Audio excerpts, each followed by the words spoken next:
Thanks so much, Linda. That was a fantastic tour de force and a wonderful way to hone in on the many good things that NIH is doing. And of course, if it wasn't for NIEHS, we wouldn't be here. So we're very thankful for the support that NIEHS provides to this Emerging Sciences Committee.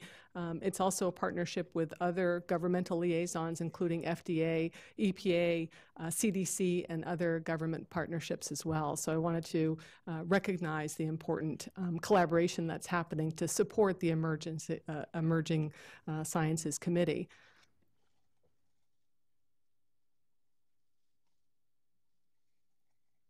So just to clarify what the committee does, what the charge is, who we are, the Standing Committee will examine, explore, and consider issues on the use of emerging science for environmental health decisions.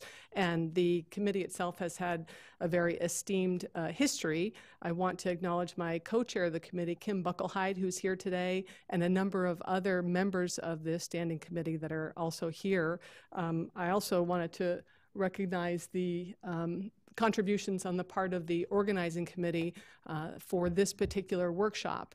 And the energy, thanks to folks like David Ewing Duncan, Andrew Maynard, Gary Miller, myself, Lindsay Stanek, Kimberly Thigpen-Tart, and also Sarah Yao, the energy that has been put into organizing the vision for what this is about, which is to really make sense of multiple sources of data. We're quite awash in data. I don't know about you, but as a graduate student, I was a bit of an anomaly among my family and friends who weren't pursuing their PhDs, in that I was so obsessed with data. I was a bit of a data nerd, if you will. I coveted my data. I obsessed and thought deeply about my data. I was very immersed in it. And that seems to have caught on in many ways. And so many citizens today are utilizing data on an intimate moment-by-moment basis. And we in environmental health sciences are trying to decide, well, where's the truth? Where is the true associations?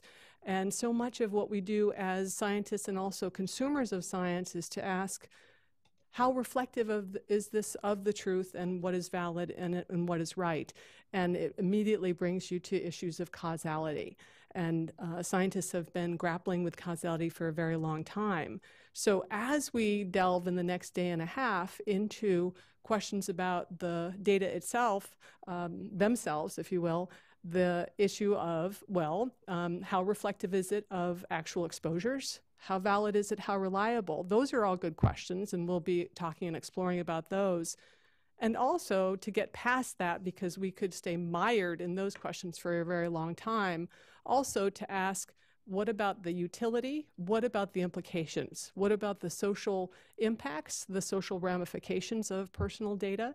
And also, what about the ethical and privacy aspects as well? And so I know the committee members have talked long and hard about these issues, and that was the intention of how the program came together. So I hope you'll keep those larger questions and reflections in the back of your mind as we move forward into a very enlightened and interesting program. Just some brief housekeeping, if you will. This is an important disclaimer, and that is that comments made in the workshop should be attributed back to the individual speakers. They're not intended to reflect the thoughts or attitudes or the consensus of the Standing Committee or the National Academies, and also to put in a preview to know that the published proceedings from the committee will be available in early 2017, as they are available in all of the prior workshops that have been convened by this committee as well. So do stay tuned for that. And so that we can move right ahead, just a reminder that when you do have questions, please use the mics. We're being webcast. And also those on webcast, go ahead and submit your questions, and we'll do our very best to entertain your questions given adequate time.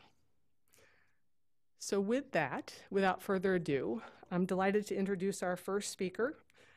That is Michael Snyder, who is coming to us from Stanford University. We've asked Michael to give us a very high-level perspective on increased access to personal data, converging trends, and the questions they raise. Thank you, Michael.